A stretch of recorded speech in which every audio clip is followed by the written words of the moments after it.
We've got another fantastic video for you here today, and on this one, we decided to do some sushi. You can see there the sushi's a couple of days old. This was stuff that was left over after a family party, and we decided to see how the wildlife critters would like their sushi. We did leave out some soy sauce and wasabi and some chopsticks.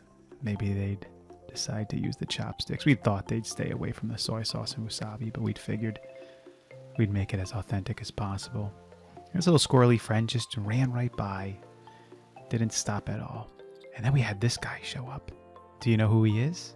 Just from that little bit, he's going to make an appearance. Which little critter do you think that was? He's coming. There he is. Now you can see it. That striped tail and that plump little body. That, of course, is one of our friends. That's the raccoon out there. And usually the raccoons come around together. We have a family of 3 of them that come around, and they're very plump right now. They're doing very well out there in the wild. These wildlife raccoons, they live for about 3 years or so. In captivity, they live a lot longer. But there's a lot of things out there that they got to be worried about. So this for them, this is a good day. They got some sushi out there and just enjoying it together.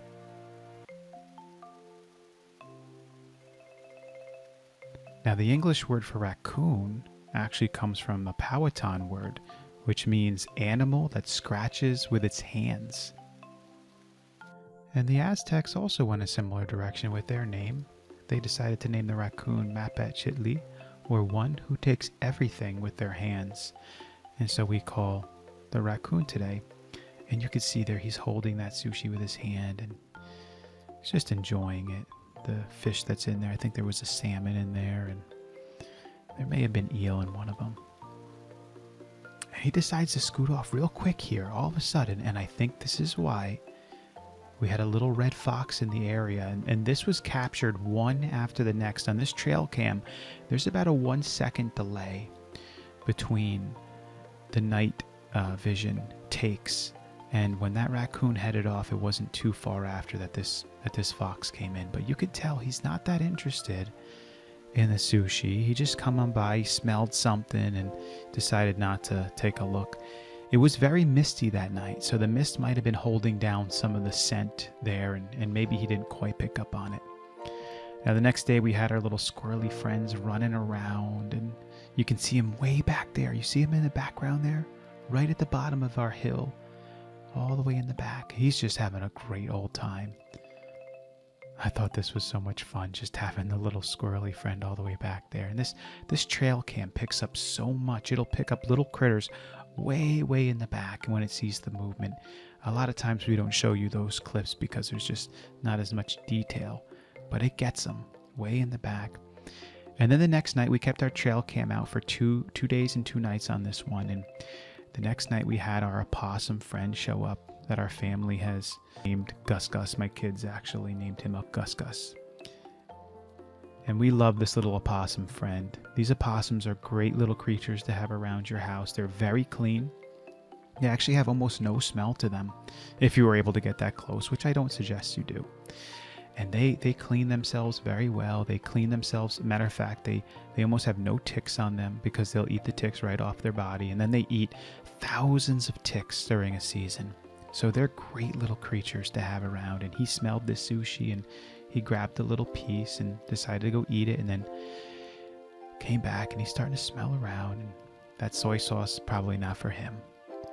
But all that goodness inside the sushi, oh yeah. He definitely wants to have some of that. And he's got those hands too. Like the raccoon, he can grab really well with those hands.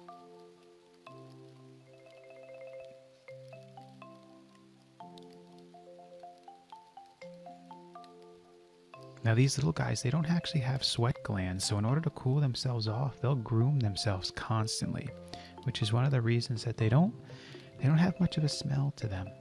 And he's just looking around. He's having a great time out in the misty night. We had 2 nights very misty out there, and he's nice and cool right there, and he's just enjoying himself out there in the wildlife.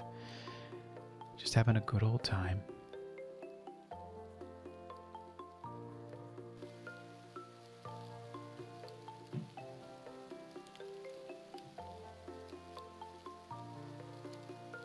not much sushi left at this point, so he's going to kind of head off for the night.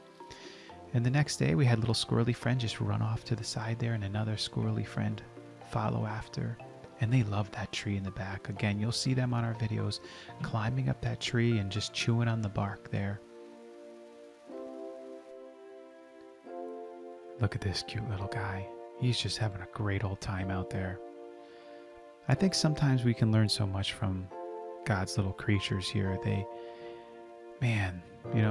There's so much that they have to be worried about out there, but they seem like they just don't have a care in the world. They're just enjoying themselves and rummaging around and just finding all little things out there to play with and to enjoy, and just cleaning off his little hands and finding all little kinds of acorns and little nuts out there. And he doesn't come for the stuff that we put out much, but that's okay.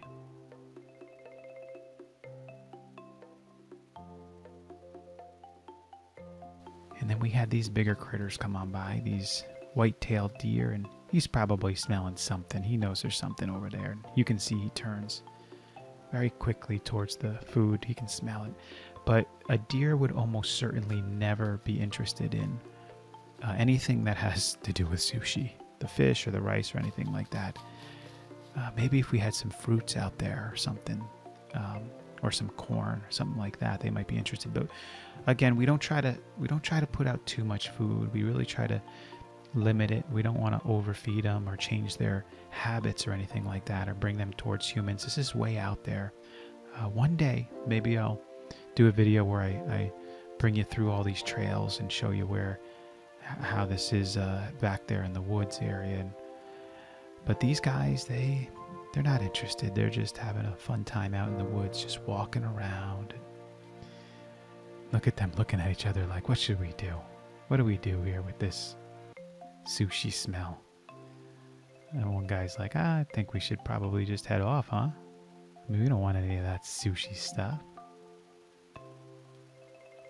And they go back to foraging on the ground. Now they're keeping their tails down, so they're not scared or anything. They're not too alerted. If they lift their tail up and they show the white of their tail, that's how you know they're on very high alert, and they're thinking that there's something out there that could possibly harm them. And usually when they lift their tail up, you'll see them run almost immediately afterwards. It's their highest alert usually is when they do that. But right now, their tails are down. So although they're contemplating the different smells around them, they're not too worried about anything. They're not seeing anything, any little wild critters that can hurt them or any human beings.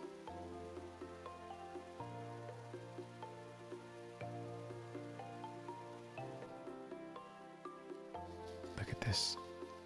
They're just having so much fun. They're just playing, having a good old time. And that was pretty much it. You can see here on the next day we brought the camera over and just take a look, and look at that.